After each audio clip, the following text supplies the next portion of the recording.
Señor Lambán, la política es servir a los ciudadanos. Sentirse responsable es tener la sensibilidad de dar una respuesta a todos aquellos problemas de los ciudadanos.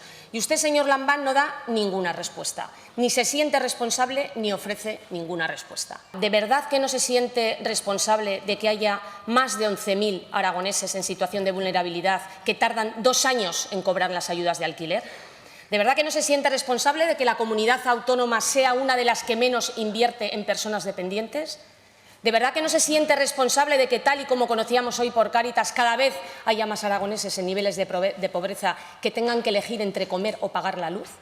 Usted, que tanto le gusta presumir, hacer anuncios, propaganda, arrogarse el esfuerzo de aquellas empresas que, a pesar de este Gobierno, deciden invertir o ampliar su actividad, ¿no se siente responsable que por su política económica, por lo menos, ya que se arroga los éxitos, se sentirá responsable de que cientos de empresas en el primer trimestre hayan tenido que cerrar, señor Lambán? ¿No se siente responsable de que los aragoneses sean los españoles que sufren la inflación de manera más grave y más fuerte que el resto de españoles? ¿No se siente tampoco responsable de las irregularidades detectadas por la Cámara de Cuentas?